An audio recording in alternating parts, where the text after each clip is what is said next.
Good to speak to you this morning. We know you're there because you're heading to Leeds for this big meeting. So time to deliver that northern powerhouse. Isn't it people like you that should be delivering it? You're there, one of the new mayors that's been set up. You're one of those people that's been part of the £13 billion given to it. Rather than saying, we need it delivered, how about, here's my plan to deliver it? Well, yes, fair point, Kate. I've got my role to play, and I'm ready to play it constructively with the government. This isn't about party politics. I want to work with them to get a better deal for the travelling public here in Greater Manchester and across the north. But we cannot do it, we just simply can't do it, without substantial government investment to improve our railways. As you just said, trains are old, packed out. Journeys take today as long as they did in the 1960s. It's just not good enough. So we need that government investment coming in. And what we're hearing from the Transport Secretary is there's doubt about the investment and he may be prioritising Crossrail 2 in London. I'm afraid that's not good enough. We have waited long enough for better transport and we are not going to just sit here and wait any longer. Everybody knows I work in Manchester. I consider it my second city. Good morning and welcome to the show. Just a direct question to you. Right? 13 billion, yeah.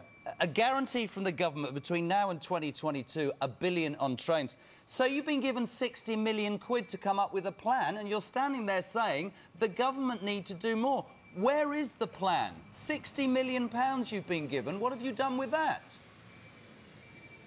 No, sorry, we haven't been given that much at all, Jeremy. And this isn't just about Greater Manchester, by the way. This is about the whole of the north. I'm talking about new rail services that link Liverpool to Manchester to Leeds, Sheffield and Newcastle.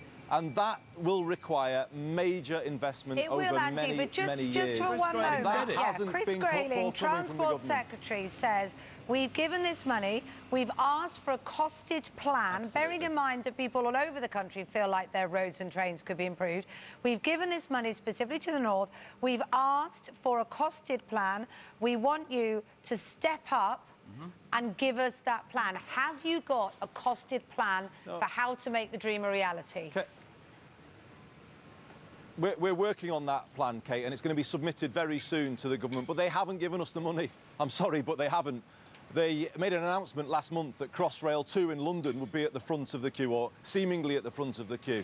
That will cost another £30 billion, and that raised a lot of fears across the north, that though they're asking us to do all these things, the money will not be there, and the north will be treated as second class again at the back of the queue. What we're saying today is that's not good enough. The north is getting organised. It was the government that promised us a northern powerhouse. They said they were going to do all of these things, and now all of a sudden it's gone cold. Well, I'm sorry, but that's not good enough. People were promised a powerhouse, and today we are going to say you must now deliver it. I must say, Andy, one thing that when I read, who'd have thought, right, that you and George Osborne would have actually categorically agreed. He was the guy, of course, when he was Chancellor in 2014 or 15, who announced the Northern Powerhouse. Very vocal yesterday, saying the government should see this through. We're only quoting Chris Grayling this morning about that 60 million quid and the 13 billion. I absolutely agree with you. Every single transport facility should work the length and breadth of Great Britain. It's interesting to hear less about money and more about plan. Do you think this meeting today can achieve anything? Well, I hope so, Jeremy, because as I said at the beginning, it's not about party politics. And to prove that, I have praised George Osborne for being the Chancellor, who probably spoke more about the north than any other. So, you know, this is about getting what's right and what's fair. And I would say, and I'll put it to your viewers, that services east-west across our country should be the priority, in my view. We have good north-south services. I'm not against HS2, but in my view, the highest investment priority for our country is investing west to east across the north of England. I think that is where the journey times need to improve. And that's the message that I think George Osborne is supporting too. And what we would like the government to say is, right, we'll work with you on this and give people a clear plan that they can carry forward. Exactly. So you want the cash. When can we expect you to deliver the costed plan to them so they can then think about coming up with the cash? Give us a timeline so it's not woolly. It's coming. It's imminent. Kate, it's imminent. Obviously, I'm not drawing it up That's being done by a body called Transport for the North, but it is imminent. So the plan is being worked upon. And the worry that we've had over the summer is the government said in July that they'll be working to look at delivering Crossrail 2 for London. Now, that's £30 billion.